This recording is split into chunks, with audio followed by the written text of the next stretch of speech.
বাংলাদেশে হতাহতের প্রকৃত সংখ্যা গোপন রাখা অসম্ভব। প্রেস সচিব। বিস্তারিত সংবাদ। বাংলাদেশে হতাহতের প্রকৃত সংখ্যা গোপন রাখা অসম্ভব বলে মন্তব্য করেছেন প্রধান উপদেষ্টা প্রেস সচিব শফিকুল আলম। আজ বুধবার নিজের ভেরিফাইড ফেসবুক আইডিতে এক পোস্টে পরিদর্শনের অভিজ্ঞতা তুলে ধরে শফিকুল আলম লিখেছেন, আপনাদের প্রার্থনা ও সমর্থনের জন্য ধন্যবাদ। আমরা গতকাল মাইলস্টোন কলেজে গিয়েছিলাম শোকাহত পরিবারগুলোর সঙ্গে দেখা করতে এবং সেই শিক্ষার্থী ও শিক্ষকদের সঙ্গে কথা বলতে যারা এখনও ট্র্যাজেডির মানসিক ধাক্কা কাটিয়ে উঠতে পারেননি। চারপাশের পরিবেশ ছিল শোক ও ক্ষোভে ভারী। অনেক শিক্ষার্থী তাদের প্রত্যক্ষ অভিজ্ঞতা বলেছেন এবং শেয়ার মৃত্যুর সংখ্যা নিয়ে বিভিন্ন মাধ্যমের ভিন্ন ভিন্ন তথ্য প্রকাশ নিয়ে অসন্তোষ জানিয়েছেন।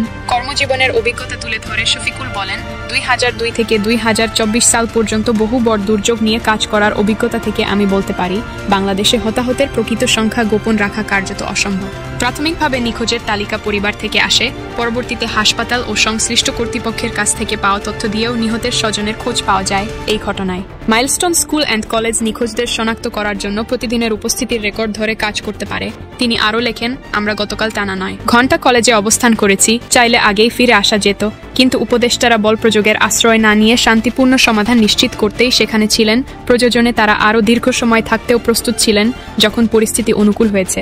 আমরা কেবল তখনই বিদায় নিয়েছি আহত ও নিহতদের তথ্য নিয়মিত তুলে ধরতে এবং এই কাজে স্বচ্ছতা নিশ্চিতে সরকারের 2 জন উপদেষ্টা কলেজ কর্তৃপক্ষকে ক্যাম্পাসে একটি কন্ট্রোল রুম স্থাপনের নির্দেশ দিয়েছেন বলে জানিয়েছেন শফিকুল আলম। তিনি লেখেন, এই কন্ট্রোল রুমে আপডেট করা হবে এবং তা কলেজের রেজিস্ট্রারের তথ্যের সঙ্গে মিলিয়ে দেখা হবে। বর্তমান ও সাবেক শিক্ষার্থীদেরও এই কার্যক্রমে যুক্ত করার পরামর্শ দেওয়া হয়েছে।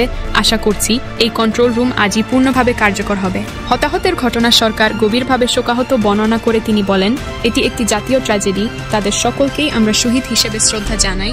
আসুন আমরা একসঙ্গে কাজ করি যাতে ভবিষ্যতে আর কোনো বিমান দুর্ঘটনা না ঘটে। তিনি বলেন, আমাদের আকাশ প্রতিরক্ষা ব্যবস্থাকে আরও শক্তিশালী করতে হবে। সরকার জাতীয় নিরাপত্তা জোরদার করতে দৃঢ়প্রতিজ্ঞ এবং বিমান সম্পর্কিত দুর্ঘটনার সংখ্যা শূন্যে নামিয়ে আনতে অঙ্গীকারবদ্ধ।